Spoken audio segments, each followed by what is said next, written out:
Here's a stock market crash study and overview of the Dow Jones Industrial Average over the past 100 years. The markets are short in panic mode due to the novel coronavirus and the developing lockdown that continues to hit a ton of industries across the US and internationally.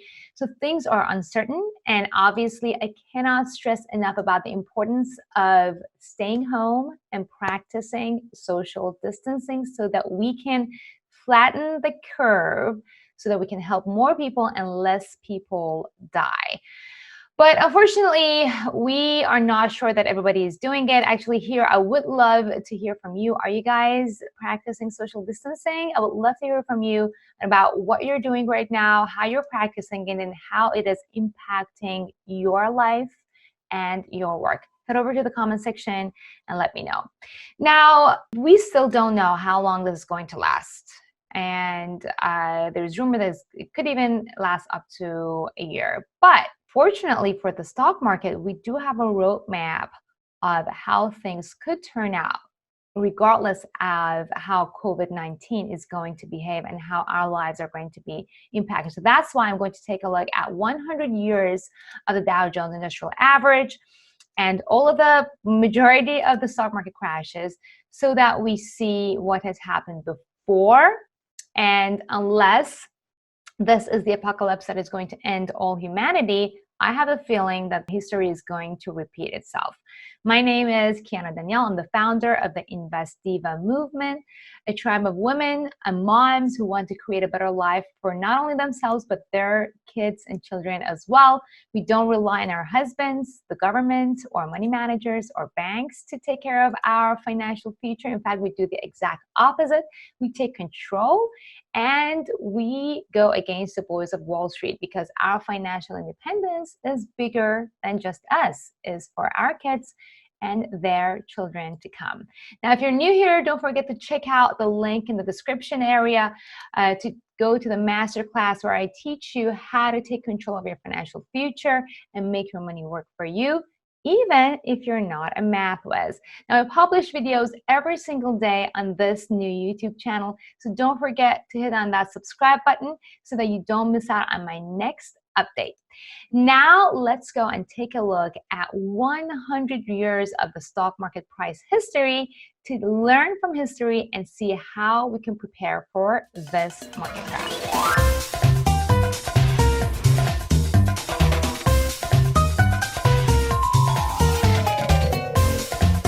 All right, so this is going to be actually quick. So the stock market, the Dow Jones started in 1915, and then it started actually a little bit choppy, was consolidating for a while, and then it hit all-time highs of $200. Oh my goodness, that is around 1928, and it gets even higher, 240 all-time high, and it goes even higher, 320. Oh my God, things are crazy.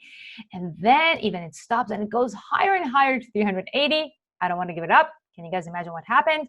Yup, we had a great crash, which took the markets down to below where it was before, below where the markets even started, which was at $53.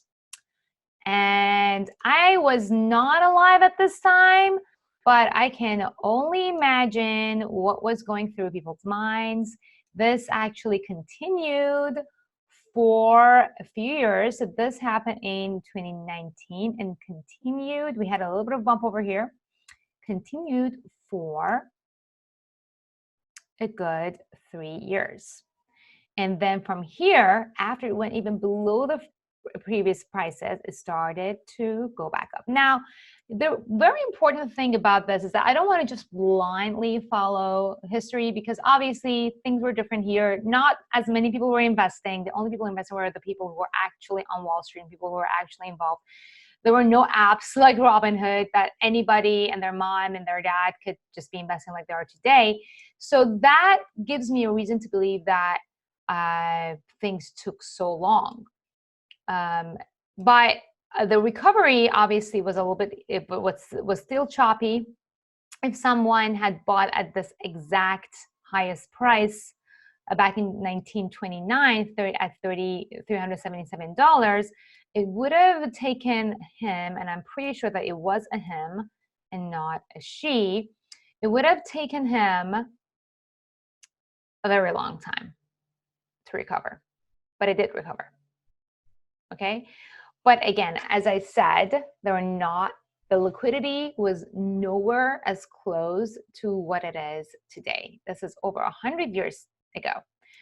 But even still, if they were a long-term investor who bought at 377 and held it and even bought their way down throughout the next 3 years, they would have brought down their net position, because there is no way anybody can find out the actual bottom. Okay, my daughter is calling me. Can you hear me? She's like, "Mommy." All right. Okay. Hold on one second. Okay, we are back. So if they had bought their way down, there is no way anybody can obviously know exactly when it's going to bottom out. So the thing that I hope people did at the time was that they kind of managed their risk, the risk of missing out on a good price and the risk of selling and completely being at a loss. But it did took a while. So if somebody started buying even as the markets recovered, they would have been in a much better position later on in the next 10 years, and the market continued to go up and reaching new all-time highs. 900, we were approaching 1,000. That was a very key level. It was a psychological, it was a round number, which is weird nowadays, a round number being a key psychological level. And then it slowed down and slowed down. We had a little bit of a snippet of what we had actually this time around in 2019. The markets were like choppy, choppy, choppy. And then the collapse of the Bretton Woods system happened, but then it actually didn't end here. We went on to 1981, and the markets continued to going higher. So here was a consolidation period. People would have had a heart attack every time the markets dropped, and then would go higher, and then it would drop again, and then eventually actually did go higher to all-time highs of the time. 1,300, 1,800, oh my God, 2,200, oh my God, 2,800, and then bam, we had the Black Monday right over here in 1987. Again, in this month, if people had panicked and sold everything at a loss, it would not have been in their best interest. This time around, it took a lot shorter for the markets to recover. And then from here, again, it started going up to new highs, 3,600, 4,000, and on and on and on and on and on and on, right? Then we have 1996. We are now at 8,000 point, you guys. It's crazy. And then we have a mini crash over here, which was immediately recovered. Then we have 11,000. Then we have the dot-com bubble where the markets gradually dropped. This one was less of a panic attack because it gradually dropped and it gradually went back up. And then we got into 2008. The 2008 market crash is the markets were going up again. People were like happy. Since 2003 until 2007, a good 4 years of up markets, and then the markets crashed. Again, this is the only one that I remember because the first time that I actually started trading and investing, I got lucky and I doubled my money literally in August of 2008 until September. I went bearish, I shorted the dollar yen pair, and the rest is history. That is how I got hooked. And this is the one that you probably, and a lot of you guys remember. This one, how long did this one take to recover? Now, this one was not a pandemic. So it was a subprime crisis. There was a mortgage crisis. A lot of people, this one again was a developing story that more and more was redeveloping over and over again. It wasn't as quick as what we are seeing right now. It was not a pandemic that hits and then perhaps goes away as we're seeing in China at the moment that is going away, right? And then it took it, so if anybody had bought exactly at this price right at the peak back in 2008, it would have taken them a good 4 years to get back to where they were before, unless they had bought their way down and brought down their average, which means that they started making money a lot faster once the markets bottomed out. Now, the same thing is now happening right now. We had one of the longest bull runs in the history of the market. One of them, as you can see, this is not, I don't think this was the longest one. And then 2019, it just only went to 20 almost 30,000. And now we're here. As you can see, this is still not that bad compared to what happened in 2008. We have had 2 months of the market crash. And right now, because this is getting out of hand, people are literally on lockdown, you guys. Obviously, all of these are different fundamentally. Things that are, the industries that are taking the hits this time around are completely different than the ones that took a hit back in 2008. People are not going out. Businesses are going under, like restaurants, hotels, airline industries. Like, people cannot work from home.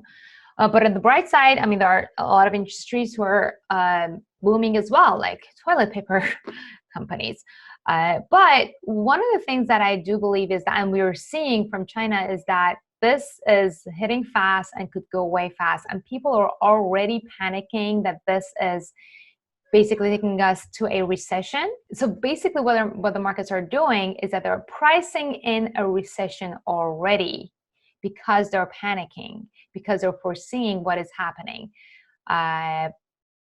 But if history, as we just said, is of any indication, I still have reason to believe that we still have more to go this time around, based on the technical analysis that I've done on this. This is just a basic Fibonacci, but I've done some research, and every time that we have a market crash, it goes below the previous key support level.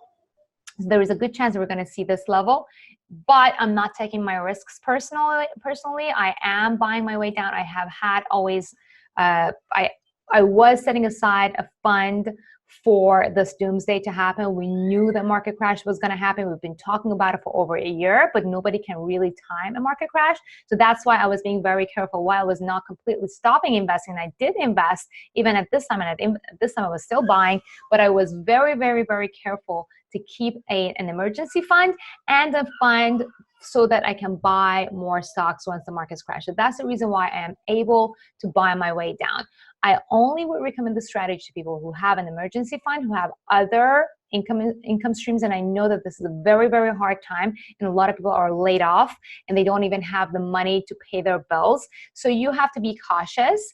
I would recommend looking into other income streams. If you're laid off your job, there's so much opportunity online right now, like being somebody's assistant, getting into marketing, getting paid over royalties.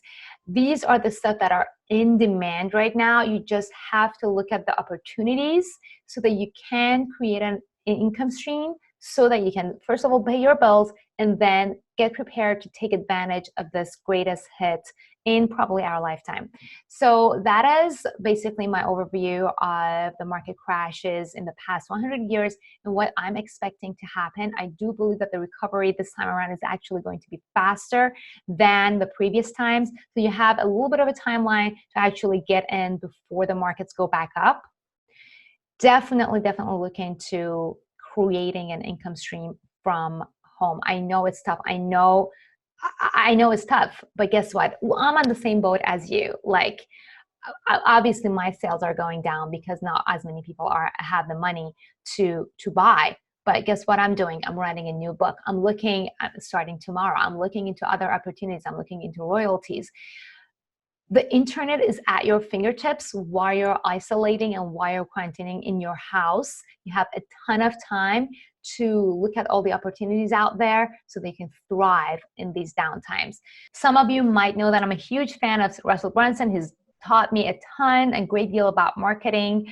And this is the book that I definitely recommend that you guys go and read. I'm going to add a link to it in the description area, and Expert Secrets. And he has a new book come out, Traffic Secrets, where he teaches you how you can use your skills right now to make money online. So definitely look into these, and then look into investing while the markets are down. It's literally the biggest sale of the stocks currently going on, and you don't want to miss out. So here are the steps you're going to take.